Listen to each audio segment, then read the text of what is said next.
के लिए अपील करें। पूर्व मुख्यमंत्री आदरणीय हमारे 10 साल तक हरियाणा को विकास पर ले जाने वाले आदरणीय भारत सरकार के मंत्री आदरणीय मनोहर लाल जी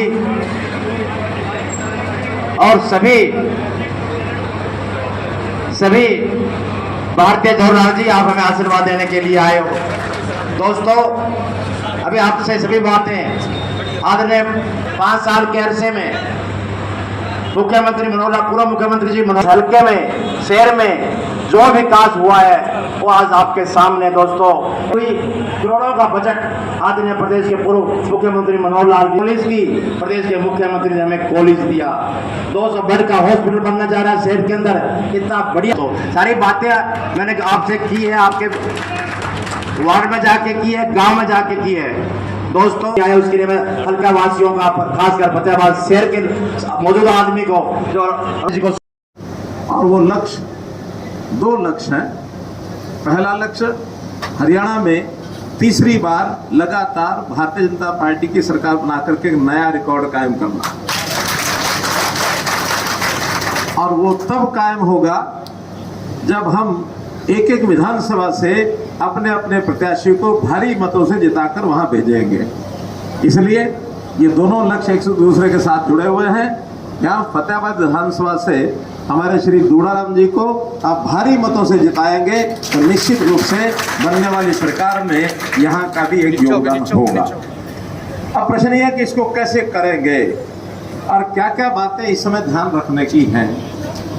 सबसे पहली बात ध्यान रखने की ये है कि कांग्रेस वालों को बोलने के अलावा काम नहीं, और हमारे पास सरकार चलाने का इतने काम हैं कि हमें बोलने की फुर्सत ज्यादा मिली नहीं, जिस कारण से उन्होंने शोर मचाना शुरू किया 6 महीने पहले कि सरकार हम बनाएंगे, सरकार हमारी बन गई, सरकार हमारी बन गई।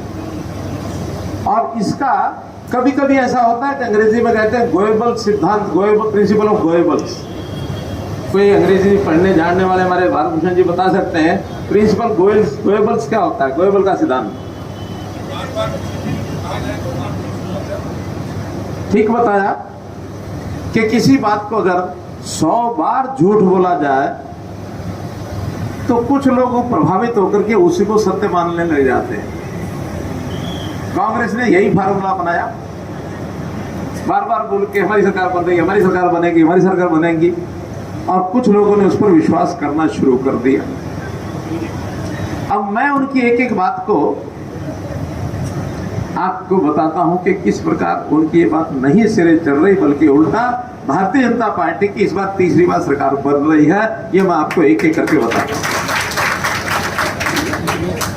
पहली बात तो ये कि जब भी कभी 2 आदमियों में मुकाबला होता है, विजयी एक को होना होता है।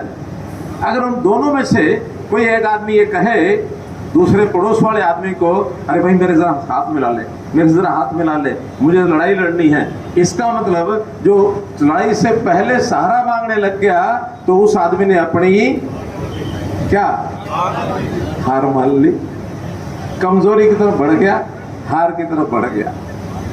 क्योंकि 1 महीना पहले इन्होंने लगातार शोर मचाया, आइए कोई गठबंधन कर ले, आओ कोई हमारे से गठबंधन कर ले, गठबंधन कर ले। ये शोर मचाया कि नहीं मचाया? मचाया कि नहीं मचाया?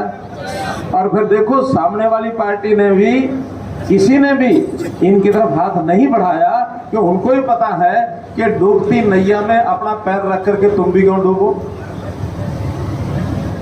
यानी कुछ लोगों का जैसे एक उद्देश्य होता है कि सनम हम तो डूबेंगे, तुम्हें भी साथ लेके। ये कहानी कांग्रेस की है। दूसरा, इनके घर का द्वंद्व, इतना द्वंद्व है कि टिकटों के लिए इन्होंने कहा कौन टिकट लेना चाहता है। इनके यहाँ 2600 लोग टिकटों वाले आए। इसका मतलब ये नहीं है कि बहुत बड़ी मांग थी, मारामारी थी, बल्कि एक दूसरे को टिकट नहीं लेने देनी, एक दूसरे के विरोध में खड़े होकर के और मैदान में कूद गए सब। अब मैदान में कूद तो गए, बाद में ये पछताए। इतनी हिम्मत नहीं हुई कि समय पर टिकटों का फैसला कर दे। भारतीय जनता पार्टी ने 5 तारीख नामांकन से पहले अपनी 2/3 टिकटें, 67 टिकटें 90 में से घोषित कर दी थी। करनी थी कि नहीं? बोलो की थी कि नहीं? और इन्होंने अपनी जो बड़ी सूची है 63 लोगों की सूची, वो किस दिन घोषित की थी? 11 तारीख की रात को, जब सब सो चुके थे। और उसके बाद 9 ऐसी बच गई जो 12 तारीख को लास्ट डे नॉमिनेशन का, 3 बजे नॉमिनेशन खत्म हो जाता है। कितने बजे? 12 बजे उनका कि ये 9 लोग चुनाव लड़ेंगे। अर्थात जो ऐसे इतने सारी बड़ी संख्या में 2000 लोग और 2400 लोग और हैं, 90 को टिकट देनी है, तो ये 2400 लोग कहीं ऐसा ना हो कि इनकी धराशायी कर दें, उनको धोखा दे करके कि भाई तुम्हें हम नामांकन भरने का मौका ही नहीं देते। अब अपने आप में तो चतुराई की थी इन्होंने, लेकिन इनको ये पता नहीं कि एक जो गुस्सा होता ना, जब आदमी को गुस्सा आता है वो कुछ भी करता है।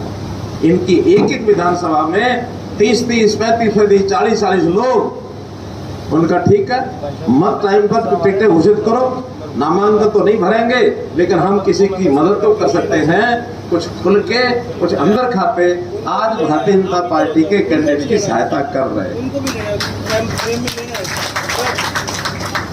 मैं अंदर की बातें बता रहा हूँ, उनको भी लेना है साथ में। सही बात है। हो सकता है 2-4-5 यहाँ भी बंद कर रहे हैं, नाम मत बताना। उनको भी राजनीति अपनी आगे करनी है। हमने डंके की चोट पर कहा कि हमारे मुख्यमंत्री नायब सिंह सैनी होंगे। इनमें क्यों नहीं दम आया? अगर ये कहते हम जीत ही रहे हैं और सरकार बना ही रहे हैं, तो अपने मुख्यमंत्री के कैंडिडेट की घोषणा तो कर देते। कर पाए क्या? कर पाए क्या? बापू बेटा की पार्टी कहते हैं और अंदर की खबर ये है कि बापू बेटा में भी कंपटीशन शुरू हो गया। बापू कहता मैं मुख्यमंत्री बनूंगा, बेटा कहता मैं बनूंगा। ये तो उनकी हाईकमांड ने तय कर दिया कि कोई लोकसभा का मेंबर विधानसभा चुनाव नहीं लड़ेगा। वरना अगर वो लड़ते बेटे उनके, तो फिर एक बहन भी ऐसी थी, उसने कहा मैं भी चुनाव लड़ूंगी। उस बहन ने भी कहा कि मैं मुख्यमंत्री दावेदार हूं। कोई भी हो सकता है, लोकतंत्र है, लेकिन उसका इतना बड़ा अपमान करना।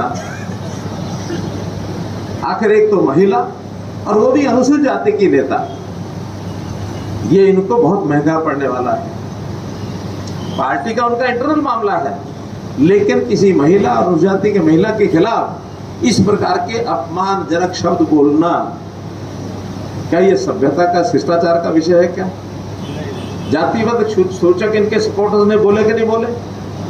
कानूनन भी गलत है। खैर ये मामला उनका है, लेकिन जनता सब समझती है, जनता सब जानती है ना। तो इसलिए ये दूसरा विषय है कि जो उनको सत्ता के नजदीक आने ही नहीं देगा। और तीसरा सॉलिड कारण आपको बता सकता हूं, विद प्रूफ, विद आर्गुमेंट, तर्क के साथ, और वो आप बताएंगे मेरी बात ठीक है कि नहीं। हरियाणा 1966 में बना था। कितने साल हो गए?